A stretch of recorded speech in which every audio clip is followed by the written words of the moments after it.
Bangladesh premier league BPL ২০২৬ এখন তার চূড়ান্ত রোমাঞ্চকর পর্যায়ে উপনীত।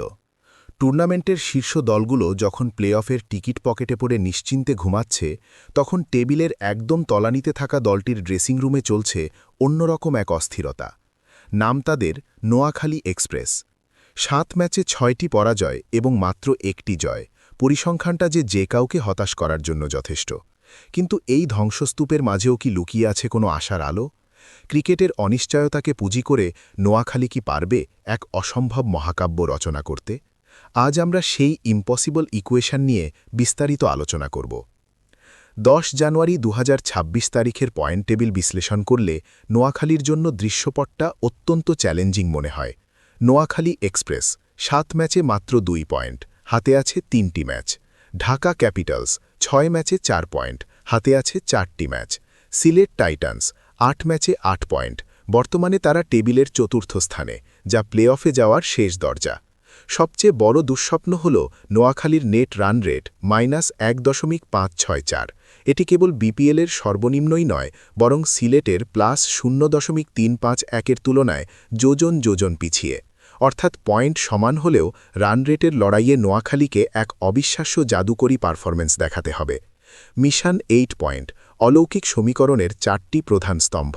নোয়াখালীকে যদি প্লে অফে যেতে হয়, তবে তাদের সামনে এখন পাহাড় সমান ৪টি শর্ত মেলাতে হবে। একটি শর্তও যদি অপূর্ণ থাকে, তবে তাদের বিপিএল যাত্রা ওখানেই থমকে যাবে। নোয়াখালী হাতে আর কোনো ভুল করার সুযোগ নেই। তাদের হাতে থাকা বাকি ৩টি ম্যাচের প্রত্যেকটিতেই পূর্ণ ২ পয়েন্ট পেতে হবে। এই ৩টি জয় পেলে নোয়াখালীর মোট পয়েন্ট দাঁড়াবে ৮। কিন্তু শুধু জয় পেলেই হবে না, প্রতিটি জয় হতে হবে দাপুটে এবং এক পেশে, যাতে তাদের মাইনাস রান রেটে বড় ধরনের পরিবর্তন আসে। একটি পরাজয় মানেই হল ড্রেসিং রুমে ফেরার টিকিট নিশ্চিত করা। সিলেট টাইটান্সের নাটকীয় পতন। নোয়াখালীর ভাগ্য এখন তাদের নিজেদের হাতের চেয়েও বেশি নির্ভর করছে সিলেটের ওপর। বর্তমানে ৮ পয়েন্ট নিয়ে চতুর্থ স্থানে থাকা সিলেট টাইটান্সের হাতে ম্যাচ বাকি আছে মাত্র ২টি। নোয়াখালীকে উপরে উঠতে হলে প্রার্থনা করতে হবে যেন সিলেট তাদের বাকি ২টি ম্যাচের ২টিতেই বিশাল ব্যবধানে হারে। সিলেট যদি একটি ম্যাচও জিতে যায়, তবে তাদের পয়েন্ট হবে ১০, যা নোয়াখালীর পক্ষে এই আসরে ছোঁয়া আর সম্ভব হবে না। অর্থাৎ নোয়াখালীর ভক্তদের এখন সিলেটের ঘোরতর প্রতিপক্ষ হয়ে উঠতে হবে। ঢাকা ক্যাপিটালসের পথ আগলে দাঁড়ানো।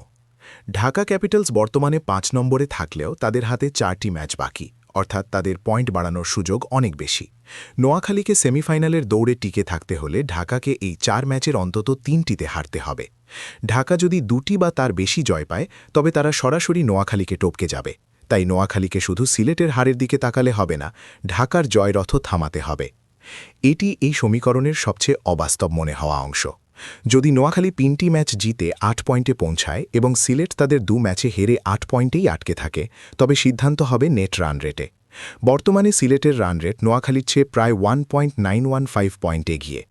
এই বিশাল গ্যাপ পূরণ করতে হলে নোয়াখালীকে তাদের বাকি ৩টি ম্যাচ স্রেফ জিতলে হবে না, প্রতিটি ম্যাচ অন্তত ৫০ থেকে ৭০ রানের ব্যবধানে জিততে হবে, অথবা বিপক্ষ দলকে ১০০ রানের নিচে গুটিয়ে দিয়ে মাত্র ৮-১০ ওভারের মধ্যে ম্যাচ শেষ করতে হবে। একই সাথে সিলেটকে তাদের ম্যাচগুলো বড় ব্যবধানে আনতে হবে, তাদের রান রেট দ্রুত কমতে থাকে। কেন এটি ক্রিকেটের ইতিহাসের শ্রেষ্ঠতম মিরাকাল হতে পারে? টি-২০ ক্রিকেটে আমরা অনেক বড় কামব্যাক দেখেছি, কিন্তু টুর্নামেন্টের প্রথম ৭ ম্যাচের মধ্যে ৬টি হেরেও কোনো দলের সেমিফাইনালে যাওয়া হবে বিপিএলের ইতিহাসের সবচেয়ে বড় নাটক। নোয়াখালী এক্সপ্রেসের জন্য পরিস্থিতিটা এখন ডু অর ডাইয়ের চেয়েও বেশি কিছু। তবে আশার কথা হল, গত ম্যাচে তারা রংপুর রাইডার্সকে হারিয়েছে। সেই ম্যাচে তাদের ব্যাটিং এবং বোলিং ইউনিট যে ঝলক দেখিয়েছে, তা যদি বাকি ৩ ম্যাচেও বজায় রাখে, তবে গাণিতিক সমীকরণ বাস্তবিক রূপ নেওয়া অসম্ভব নয়।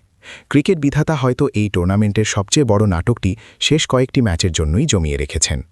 আপনি কি বিশ্বাস করেন এই অসম্ভব কামব্যাকে? তো দর্শক, আপনারাই বলুন, নোয়াখালী এক্সপ্রেস কি পারবে এই গাণিতিক গোলকধাঁধা থেকে বেরিয়ে এসে ইতিহাস গড়তে? তারা কি পারবে সিলেট এবং ঢাকাকে পেছনে ফেলে চতুর্থ দল হিসেবে প্লে অফে পা রাখতে? নাকি এই স্বপ্ন স্রেফ কাগজ কলমেই সীমাবদ্ধ থাকবে? নোয়াখালীর ভক্তদের জন্য এখন কেবল একটাই পথ খোলা, নিজেদের জয়ের জন্য লড়াই করা আর বাকিদের হারের জন্য চাতক পাখির মতো অপেক্ষা করা। ক্রিকেটে শেষ বলে ৪ বা ছক্কা হওয়ার আগ পর্যন্ত যেমন কিছু নিশ্চিত নয়, নোয়াখালীর এই মিরাকালের সম্ভাবনাও ঠিক ততক্ষণ পর্যন্ত টিকে থাকবে।